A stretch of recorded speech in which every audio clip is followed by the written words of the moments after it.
é importante quando falamos de livro também? Quem é?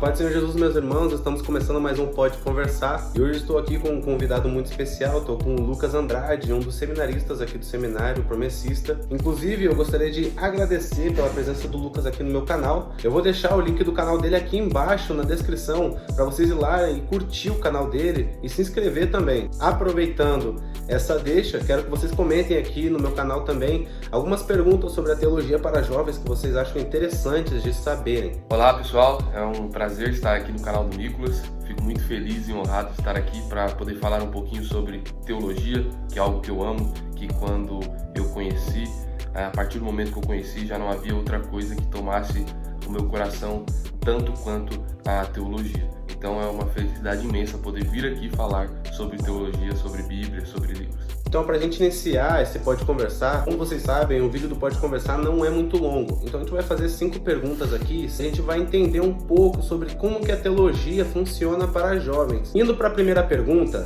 a nossa primeira pergunta começa dizendo: ao se converter, aceitando Jesus, se batizando, após tudo isso, né, depois de ter iniciado todo aquele processo de discípulo, de discipulado ali, agora, qual que é o sentido? Como que faz para seguir nessa vida cristã? Eu acho interessante nessa pergunta é que nós jovens muitas vezes nos sentimos perdidos dentro do corpo de Cristo, né? Dentro da comunidade. Então a pergunta que você fez é o que fazer depois de ser discipulado, né? A mesma coisa que você faz quando você começa a conhecer a Cristo, é continuar servindo. E é legal que você citou, né, a questão do discipulado. Você foi discipulado, então vamos colocar aqui a ideia de uma pessoa que foi discipulado. O porquê ela está sendo discipulada? A ideia que eu tenho é para que ela possa formar mais discípulos.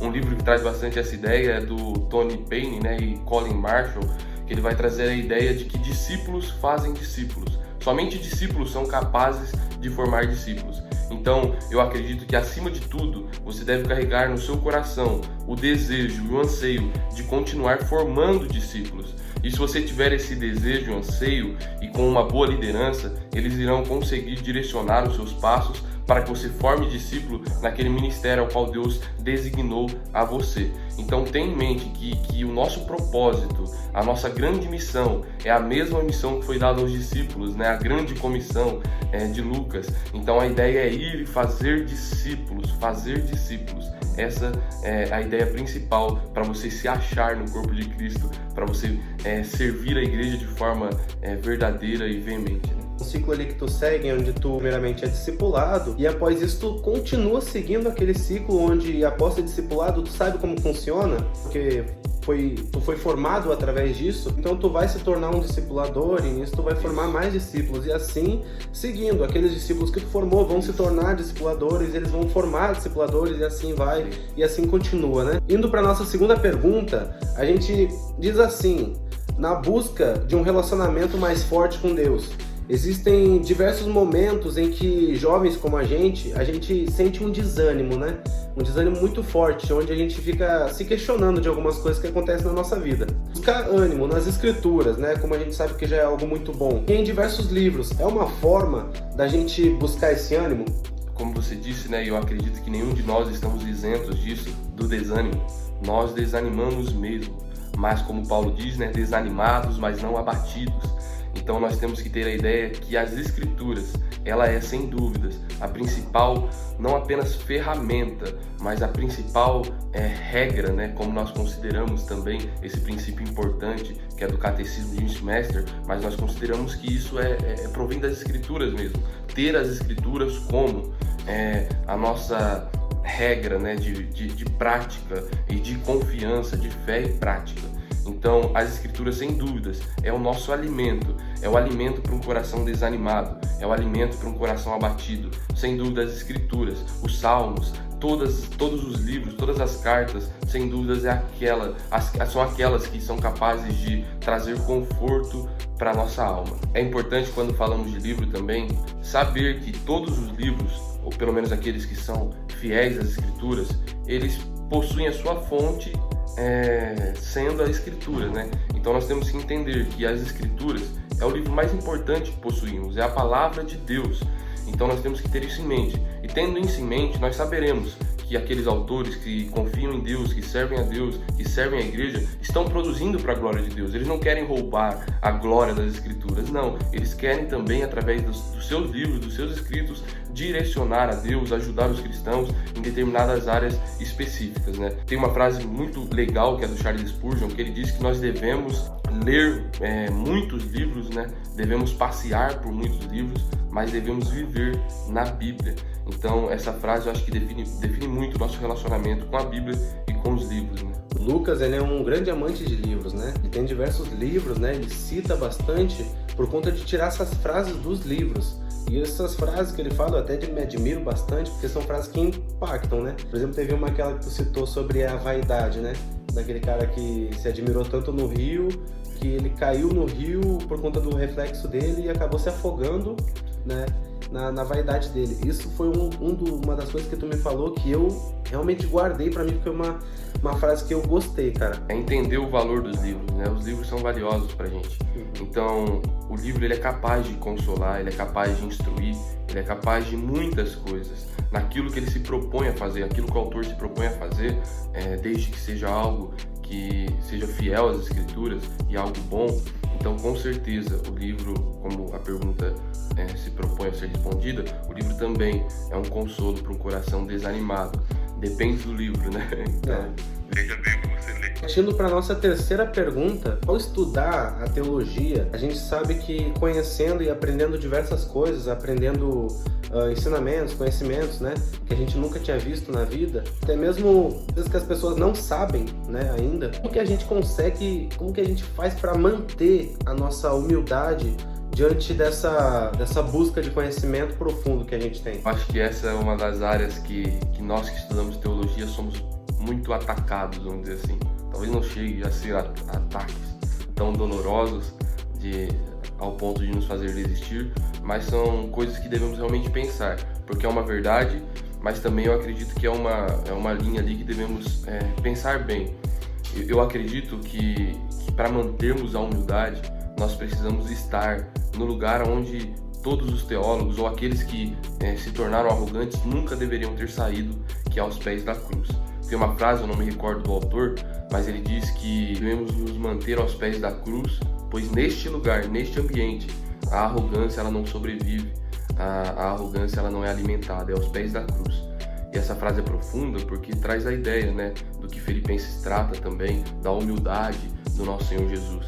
Então, olhando para a cruz, é olhar para aquele homem que foi o homem mais humilde que já existiu. Então, acho que nós que estudamos teologia temos que ter constantemente a imagem de Cristo em nosso coração, tanto do caminhar, do ministério dele, quanto do momento em que ele foi crucificado, das últimas semanas de Cristo. Então precisamos ter realmente o nosso Senhor Jesus Cristo como o nosso parâmetro de humildade. Tem um livro que é muito bom, que é o do Jonas Madureira, Inteligência Humilhada. Ele vai tratar bastante também da questão da humildade, do teólogo. Então é um livro bastante interessante para ser lido. Tem também o do Andrei Murray, que é Humildade, a Beleza da Santidade. Então ele trata deste, vamos dizer, atributo comunicável, que seria, vamos dizer assim, a humildade, né? Que é algo que é esquecido, é algo tão presente no caráter de Cristo, mas muitas das vezes é pouco pregado. Então ele vai tratar da humildade, foi um dos melhores livros que eu li sobre humildade desse autor, do Andrei Murray. Somos limitados, nós não chegaremos a um conhecimento pleno, nós precisamos ter em mente que somos pequenos diante da imensidão que é o nosso Deus. E nós temos que ter em mente que a nossa teologia não serve para nada se não for para servir a igreja. A frase do pastor Guilherme Nunes, que ele diz que nós somos apenas notas de rodapé diante deste grande enredo cujo Cristo é o Senhor, é o centro. Uma coisa que não pode faltar para a gente ir finalizando o nosso Pode Conversar de hoje, como tu é um cara que é amante de livros, a gente queria que tu indicasse os 3 livros que mais te tocaram o coração, que mais tocaram a tua alma, assim, que simplesmente falaram com o teu coração. É difícil, né? Eu acho que pra gente que lê é difícil categorizar aqueles livros que mais nos influenciaram, que mais nos tocaram, porque muitas das vezes pode ser mais que 5, mais que 1. Então, mas eu vou tentar aqui falar alguns que foram importantes para mim, que consolaram a minha alma. Então vou falar mais aqui na esfera da vida cristã, né, do gênero vida cristã. Um deles foi o Manso e Humilde, do Danny Ortland. É um livro que ele trata ali sobre o coração de Cristo, né? Então o próprio livro vai trazer que a ideia de um livro para um coração que peca e sofre. Então, sem dúvidas, é um dos livros que mais me serviu para consolo da alma, né? Então foi um livro que trouxe refrigério para mim mesmo. Outro livro que eu posso indicar, sem dúvidas, é um clássico, né, da teologia, que é O Peregrino, do John Bunyan. Sem dúvidas, esse livro é um dos livros mais lidos na história do mundo, né? E sem dúvidas ele merece mesmo essa fama que ele tem, ele merece esse reconhecimento. Encerrar é até difícil, eu acredito que eu não poderia deixar de não citá-lo aqui, né? Que é o Timothy Keller. Eu acho que as obras dele, talvez eu não consiga categorizar uma aqui para você ler todas, se você conseguir ler todas. Timothy Keller foi um homem que me influenciou muito. Se eu pudesse, né, colocar uma lista de homens que me influenciou, com certeza o Timothy Keller estaria entre eles. Estamos finalizando mais um Pode Conversar. Quero agradecer a todos que ficaram até o final deste vídeo. Quero agradecer a todos que acompanharam, estão acompanhando este canal. Peço novamente que vocês vão lá no canal do Lucas Andrade, curtam, comentem e se inscrevam no canal dele. Um dos canais que eu me incentivei e me inspirei também para começar o meu. Mais uma vez agradecendo o Lucas pela disposição de participar desse vídeo aqui, desse Pode Conversar com a gente. É uma das intenções do Pode Conversar, um conteúdo evangelístico e informacional. Então, irmãos, fiquem com Deus. E pra, não falar que não é verdade... Quando eu falo que o cara é amante de livro, é meio disso daqui que eu falo, ó. O cara tem que ter 300 livros só no seminário. Imagina em casa o cara tem uma biblioteca inteira. Esse foi o nosso Pode Conversar de hoje. Falou e tchau!